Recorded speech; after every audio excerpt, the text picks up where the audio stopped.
Welcome to the PAWSCAST, and now here are our hosts. Hi everyone, today we're joined with Paige Hartsock, LCPC and staff counselor at Frostburg State University's Counseling and Psychological Services. I'm Dr. Amanda Vanderveer, and today we're going to be talking about imposter syndrome. So thank you for coming, first of all. Thank you. And I was wondering if you could, this might be a new term to a lot of our students. They may not have ever heard of this before. So can you describe what imposter syndrome is for us? Yeah, so imposter syndrome represents a struggle with one's own self-perception, and it really lies within our own thoughts about ourselves. Mm-hmm. And it's classified kind of doubting your abilities, questioning your qualification for whatever role you're in, and accepting your accomplishments is normally a really big struggle for someone who's dealing with imposter syndrome. And it's interesting, it's usually found in high-achieving individuals. Mm-hmm. So people that probably don't need to doubt themselves are the ones doubting themselves a lot in their careers or their studies. Yeah, and hopefully our college students are going to be going on to be high-achieving. Exactly. So yeah, we probably do have a lot of that on campus. I know for me, I personally experienced it too. So how do we know if we are experiencing imposter syndrome? What does that look and feel like? So it can feel like an internal divide of the reality of your life doesn't necessarily feel like it matches up with the thoughts that you're having about yourself. Low confidence, low self-esteem, questioning yourself, questioning your abilities, constantly feeling like you're about to be exposed for not knowing what you should know, not being qualified for what you should be, and just not fitting into the role that you're in. Yeah. And I know, like, personally, and I'm not trying to flex here, but I have a lot of education experience. I have a lot of achievements, but when I get in a room with my colleagues, sometimes I don't feel like I belong there. Like, you're just the girl who, did okay in school and didn't really do anything spectacular. And you just lucked into all of this stuff. And it's something that I've definitely had to work on in myself so that I can express myself in those meetings and feel like I do actually belong, because it's a struggle. Yeah, and you made a good point. I think we can see a lot of self-sabotage happening if we kind of let this go unaddressed, because if you doubted yourself in those meetings, you wouldn't speak up. You wouldn't, step out of your comfort zone to volunteer for things or give your opinion on a matter that would be really important. But because you doubt yourself, you hold back and you might miss out on opportunities or even recognition that should be yours. Yeah, and even when I think of applying for specific opportunities, I think, I'm sure a lot of other people are going to apply and they're going to be more qualified than I am. And maybe I shouldn't even bother wasting my time applying for this. And that's exactly like self-sabotage right there. Yeah. Because you're not going to be seeking out those opportunities and going for what you can really do. Absolutely. So can you give us some examples of what it would look like from an outsider's perspective as to someone who is experiencing imposter syndrome? Yeah, if you notice someone that attributes their successes to external factors, so you kind of mentioned luck earlier. Yeah. So something good happens and maybe a coworker or a student or a friend even says, oh, it was just luck, or it was a fluke, or even giving their recognition to someone else, attributing it to someone else's input on something instead of recognizing their own part in it, or just negative self-talk about themselves. That's a big one. Usually if someone's able to say something negative about themselves, it's a big indication that there's a lot of that going through their head. So if you hear them downplaying themselves or their accomplishments, that's a big indication. And overworking is also a big one. Kind of that overcompensation, feeling like they have to wear all of the hats to impress others. Yeah, absolutely. And I have friends who also have imposter syndrome, and when I say, wow, you really accomplished something here. Oh, it wasn't that big. It wasn't anything important. It was just, not as, and sometimes they'll even compare. It's not as big as what you've done or what so-and-so has done and accomplished, or, they push those compliments off. So people that have maybe a hard time accepting, absolutely, those, what's the word? The compliments. Thank you. Like when people have a hard time accepting compliments, could that be a sign of imposter syndrome? Absolutely. That's a big one, actually. Just not being able to receive positive comments or compliments about themselves. Okay. So, when we're talking about social media, does that have a huge impact on imposter syndrome? Absolutely. I think social media has negative impacts on mental health in general, and then you add in imposter syndrome, and you were touching on comparison just a few minutes ago, and I think that's the big thing that happens with social media. We compare what's going on in our life to what we see people posting about their life, and it's usually an unfair comparison, as comparisons often are, right, because we know social media is a skewed reality. People choose what they post the highlight reel. So if you're particularly going through something that might not be a highlight in your life and you're seeing people post their big accomplishments, it can really add and reinforce those thoughts that you may already be struggling with. Yeah, because a lot of people on social media aren't living authentically when they post. Right. They're looking at, they're not talking about, wow, I got in this horrible fight with my husband last night. They're posting about how wonderful their marriage is, and or how wonderful their job is, even though the boss just gave them a horrible year review or something like that. Yeah. So absolutely, that really comes into it. We're seeing just bits and pieces that people have picked out to show, and not their true self and their true experience. Absolutely. So do you think mental health issues make imposter syndrome worse? It absolutely can. I think mental health issues can already affect your view of yourself. Mental health, unfortunately, still has that stigma, and oftentimes even people who fully understand mental health or struggle with mental health themselves can absorb that stigma. So if you're already kind of struggling with self-doubt or low self-esteem or how others perceive you, the imposter syndrome can amplify that. But it's a two-way road. The opposite can also be true, that imposter syndrome can worsen mental health issues that are already underlying. So any struggle really in life, it doesn't necessarily even have to be mental health. Even if you're just going through a rough patch, you didn't get the job you wanted, or you didn't get into the grad school it was your first choice, those might not be mental health struggles, but they can absolutely kind of highlight the imposter syndrome. So how may college students experience imposter syndrome? So I think college students can be uniquely affected by imposter syndrome because of the time period of their life. There's actually a concept called emerging adulthood that we would probably plug all college age students into for the most part. And it's this late teen to maybe late 20s time period in your life. And it's a time of the unknown, a time of a lot of choices, and there's no one right path to take. So because of that, it's really easy to look at your friend or look at your sister or cousin and say, wow, their life looks completely different than mine. Does that mean I'm doing something wrong? Am I on the wrong path?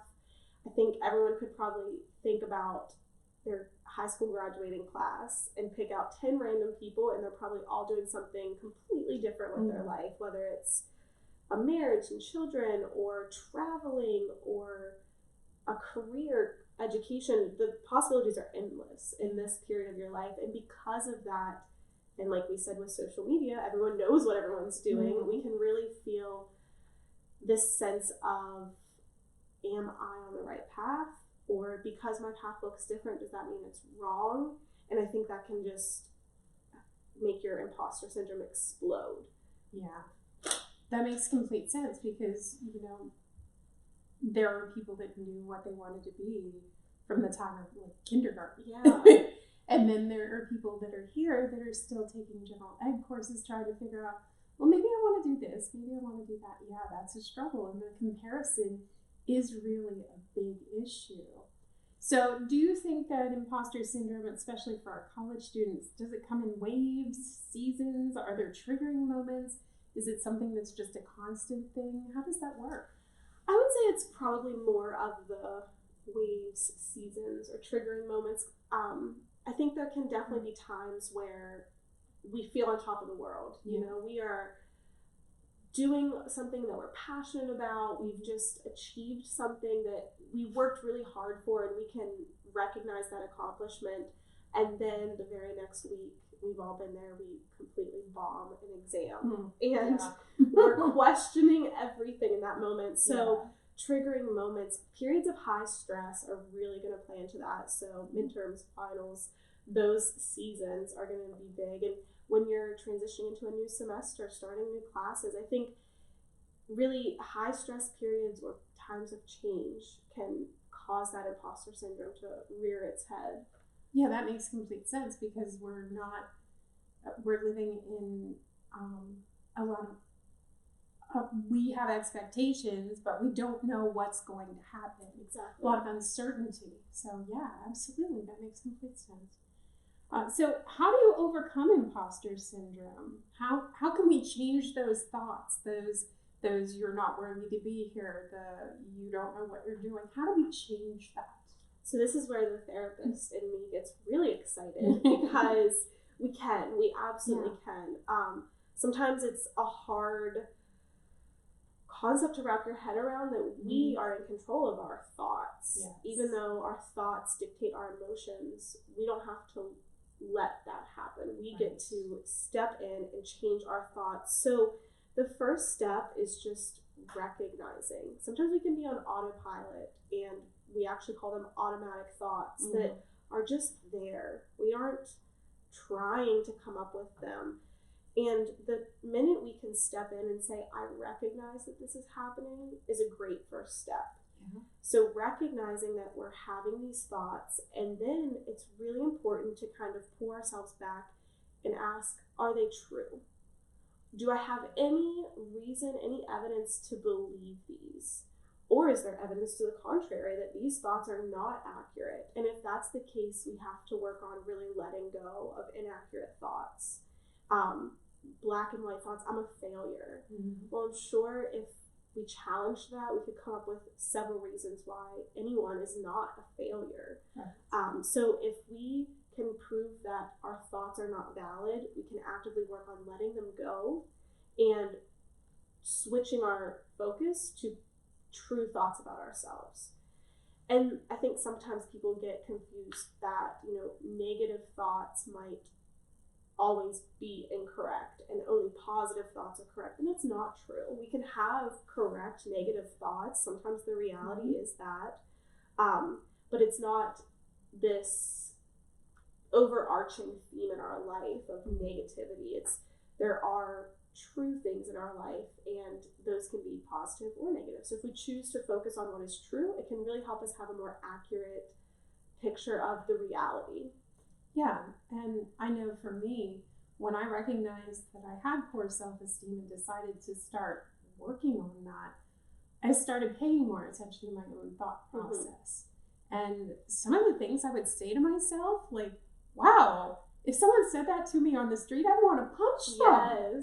Yes. But I said that to myself in that constant stream of consciousness going through. That was in the recording that just kept playing in my mind all the time, and just recognizing it was huge, and then challenging that, like you said, challenging that. Is that true?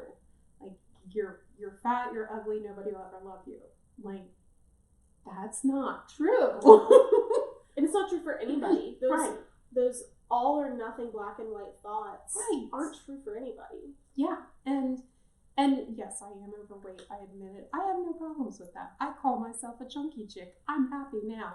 But, like the idea of like those labels, fat, ugly.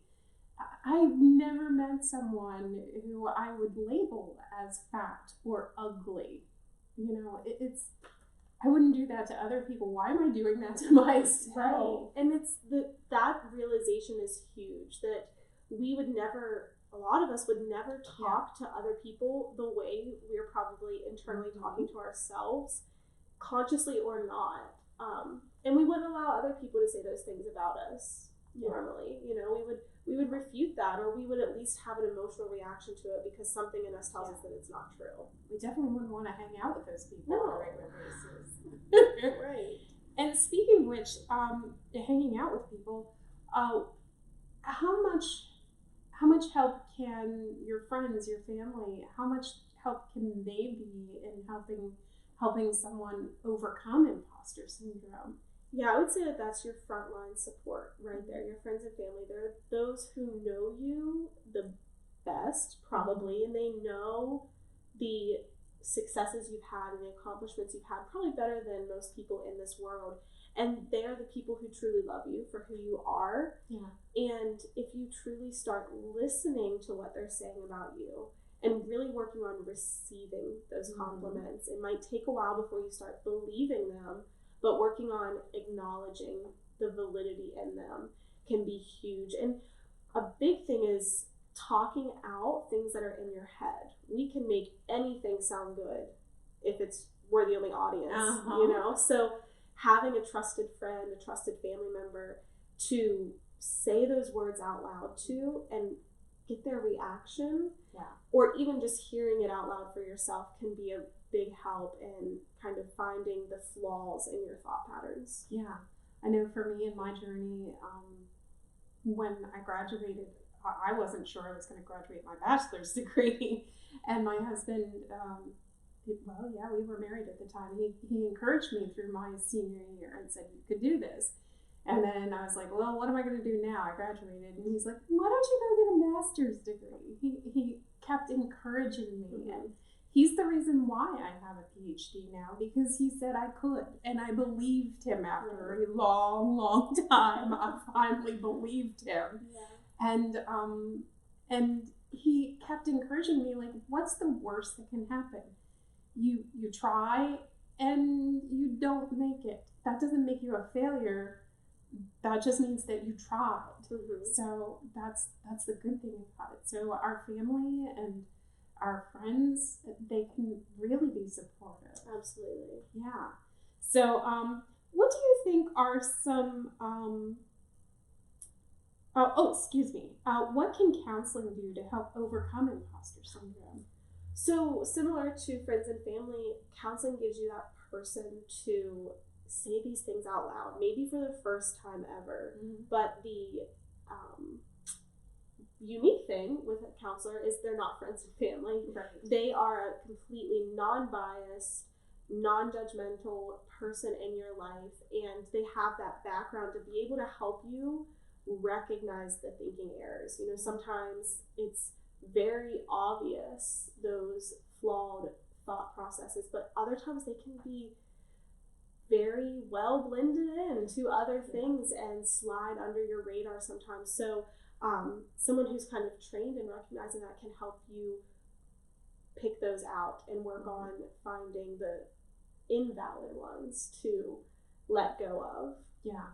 And I know with my husband, sometimes I would think, well, you have to say nice things to me because I know where you sleep. So, you have to be nice to me. But, over time it started to rewrite those recordings in my head for me. Absolutely. But counseling is so much more helpful because the person you're talking to is actually being completely unbiased. And if they say you have the mental ability, you have the physical ability to achieve what you're planning on, then that's a lot different than, your friend or family member where you know where they sleep. So it's a different thing. Right. Absolutely. So what type of supports are there in the community that you can think of that people in our community could seek out for help with this? Yeah, I think imposter syndrome is unique in that it's not going to take a very high level of care to address. Yes. So support in your life can be easier to come by than other maybe higher need struggles. So friends and family are a great place to start, but sometimes it can be a hard place to start as well, because like you're saying, you're constantly questioning their motives. So I always encourage, especially students, to find their place, you know, whether it's an on-campus organization or a club or somewhere in the community, whether it's a church or an organization that they can feel at home from people that they're not, you know, necessarily related to or have another type of connection to have another perspective in their life and encourage them in a new way in their life. So definitely just supporting or surrounding yourself with supporting individuals. And of course, CAPS is here for the students, and they can reach out to anyone there if they would like to really explore this in therapy. Yeah, and I would imagine this wouldn't be a long-term therapy type of thing. It would Probably be not. a couple sessions maybe. So depending on the severity and what else might be going on, of course. Yeah. But yeah, it would be something that would be very helpful. Yeah, and the beauty of the age that we live in too, imposter syndrome is also something that you can look up online and get that education, at least on the basis or the basic level of signs to look for or ways to help that you could start implementing that into your own life. Yeah, absolutely. And trying to just work on yourself, your inner voice. Absolutely. What you were talking about earlier, recognizing your thoughts and evaluating them. We can all do that. And we could be doing it now and nobody would be knowing what we're doing. Exactly, You yeah. know, wandered off in thought. So, are there any other things that you would like to mention about imposter syndrome and how it might impact our college students that you might think that maybe we missed in our conversation? Yeah, I think just maybe reiterating the fact that, you know, college students are in such a unique time of their life. You know, regardless of what age you're doing this in, it is so different than any other thing you're going to do in your life. You know, your schedule is different, your demands is different, and it's different for each and every student. I don't know how many students are currently enrolled in Frostburg, but I can guarantee you that none of their paths look exactly the same. Right. And I think it's really important to remember that there is no right or wrong way to do this, and to focus on each day something that you can be proud of for that day. Because whether it is a very big achievement or something others may consider smaller, it's an achievement nonetheless. If you got out of bed and got yourself to class that morning, that's an achievement, because that's not easy to do, especially if you have an 8 a.m. Yes. So really giving yourself that credit is important. Yeah, and recognizing your achievements along the way. That's a really great point, because I don't think we're taught to do that in our society. Yeah, that's really great. Well, thank you so much for coming today, Paige. We really appreciate it. And I wanted to remind everybody that we also have FSU's Safe Office. We provide resources through educational programming, peer counseling, and moral support. So if you ever have any questions, if you want to have a conversation with any of us, please feel free to come in and say hi, and we will gladly talk your ear off. So thank you, Paige, for coming in today. We really appreciate it, and we hope everybody enjoyed this presentation on imposter syndrome. Thank you for being a part of our PAWSCAST. This Health and Wellness podcast is brought to you by the Prevention Center and the Peer Education Network at Frostburg State University. If you would like more information about our programs, visit us in Pullen Hall 109 or call us at 301-687-4761. Or you could also send us an email at safeoffice@frostburg.edu.